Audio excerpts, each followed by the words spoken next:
Kurt. I'm a fourth year medical student here at UM.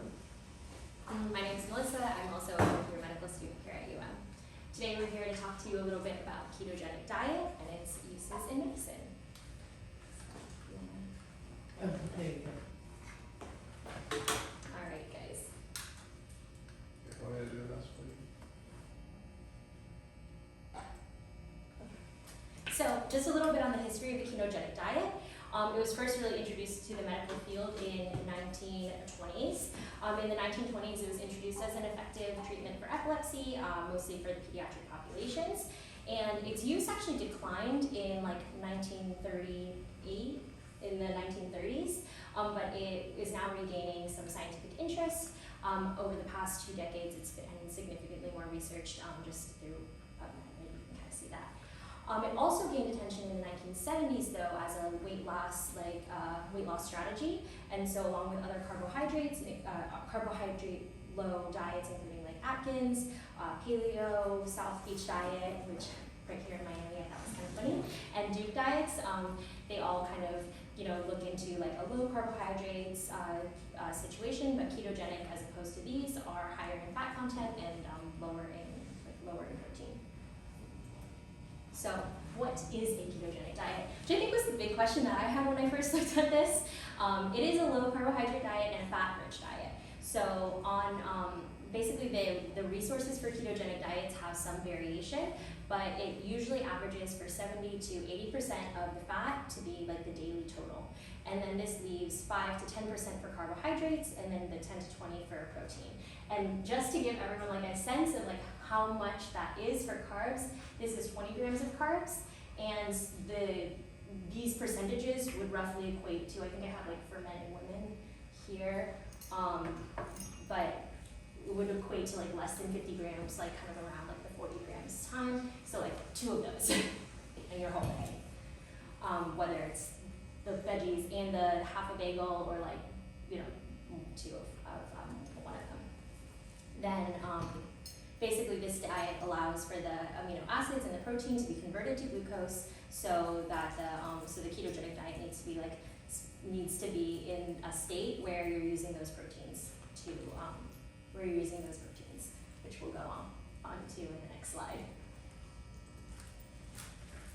The mechanism review. I'm sure we're all super familiar and super excited about this. I'm also very excited to present on it. But basically, when the glycogen storages decrease, the body first starts using glyconeogenesis.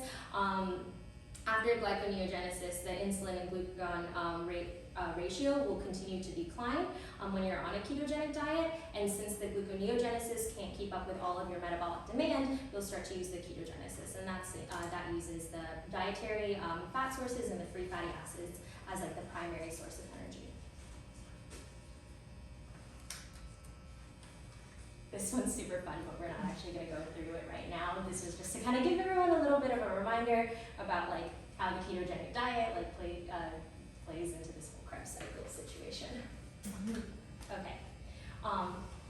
And I was super excited to talk to you guys about ketogenic diet and epilepsy. So as I mentioned earlier, it was initially introduced to the medical field in the 1920s, but fasting was actually introduced as like the only epilepsy treatment in like the Hippocratic collection. And then it was again referenced in like the King James Bible. So like people knew for a really long time that like fasting helps with epilepsy and with seizures. And so in the 1920s, a lot of research went into this, and Dr. Wilder proposed the ketogenic diet, which was like this breakthrough way to control seizures without having to have the patients fast. In 1938, the drug phenytoin came out, so we actually kind of like geared away from ketogenic diet, and all of the research went into anti-seizure medications. So anti-seizure medications kind of blew up more in the late 1980s, and so now we have like tons and tons of new anti-seizure medications. And we're starting to look at them and see their side effects and say, okay, like what other things can we do? But this has been, like since ancient times, we've kind of known that like fasting helps. We learned why fasting helps, and so now we are starting to look at, like what are the things about ketogenic diet that are actually helping our patients. Traditionally, we tend to reserve ketogenic diet as like a last treatment option. So unless someone has like a GLUT1 transporter deficiency, we don't usually look to ketogenic diet as like their first line treatment. We usually look at it in like pharmacoresistant epilepsies, which is something that could be changing. The mechanism of action is likely multifactorial. So, recently it was shown that there is an influence on the microbiome, as I was discussing yesterday a little bit, but they've noticed like increases in the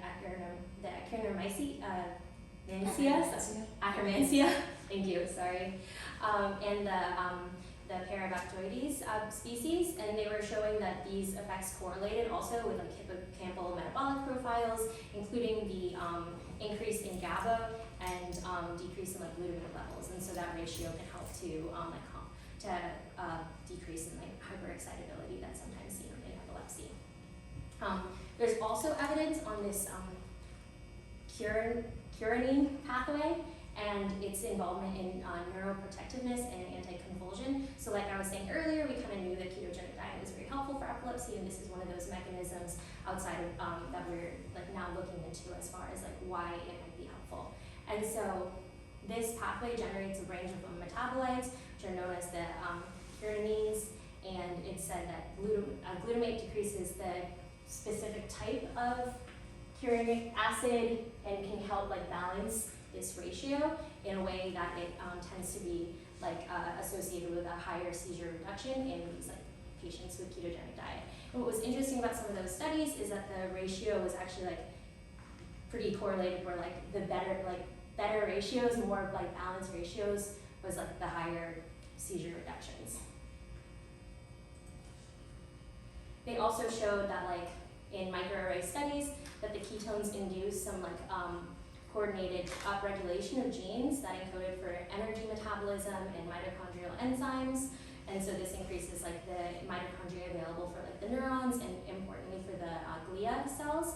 And so all of these things may like stabilize neuron resting potentials, but may also help the microglia to keep up with the brain's like natural immune system.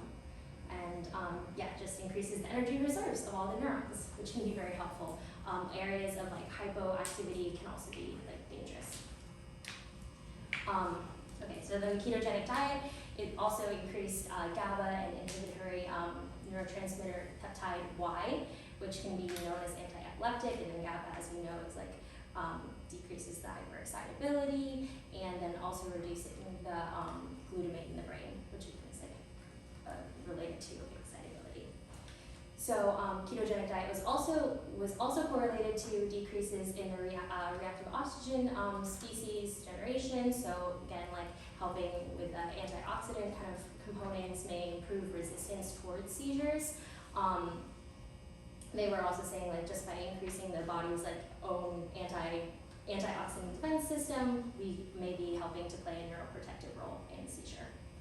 And then lastly, some of the like other metabolites. So going back to here, this one, the beta hydroxybutyrate, was studied and was shown to interact with like different molecular targets, and then that could improve some of the like permeability of the cells, and again just kind of help to stabilize those like neuron membrane potentials potentially.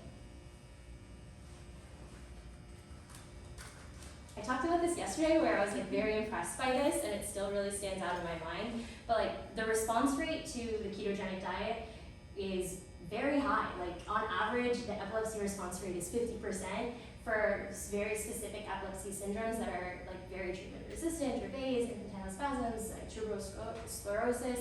There was like even up to 70% of response rate. And a response rate doesn't mean like no seizures ever. It just means like at least a 50% decrease in the seizures. And so I think that's like really astounding. Again, when you look back at like seizure medications and how well they work. Because if you're not seizure-free with your first anti-seizure medication, like your chances get lower and lower and lower, and I think that the fact that if you're not like seizure-free on your first seizure medication, you have like this amazing chance with the ketogenic diet. If you're a motivated patient, it may be worth like trying the ketogenic diet as well. There is just like I think a lot of evidence to support ketogenic diet, and I think not everyone can do it, but if it's compatible with like their lifestyle, then it's something that's very beneficial. which leads me to the next slide, which is babies, because a lot of times babies, I think it was for a very long time not even recommended for patients under the age of 2 just because of like the nutrition. And so again, like trying to think about a diet that is compatible with a lifestyle, or at this point with growing and developing. The Dietary Management of Inherited Metabolic Diseases Conference in 2015 actually came together to come up with like the best ketogenic diets and how to implement them for infants. And so basically the way that it's done is you start in a hospital setting. Most of the time when you're starting a ketogenic diet, they recommend you to fast first. Like on initiation for infants, we don't fast them. So without fasting, you start with a 1-to-1 ratio of the fat to the like carb plus proteins, and then you slowly integrate it back towards like what we talked about earlier, which is more of a 3-to-1 ratio. They say that you can kind of like build it because you'll be in a hospital setting to like adjust for, you know, like what your level of ketosis is or tolerance, or not you, but the baby. And then it's very focused on making sure that they get all of their energy requirements per day, and so like based on their age and their weights. And then I also liked that it had like specific indications, obviously like glucose deficiency, like you know why that one works, and also some like contraindications. So like if you have a ketogenesis like defect in your genes, it's probably not a good idea. Alright, so I was interested in if the ketogenic diet had any influence on cancer. There's been some claims that a ketogenic diet kills cancer cells due to their reliance on glucose as an energy source. Some critics have said, well, the body can still undergo gluconeogenesis, so even if you're in ketosis, the cells will still have glucose. I looked to see if there was much evidence.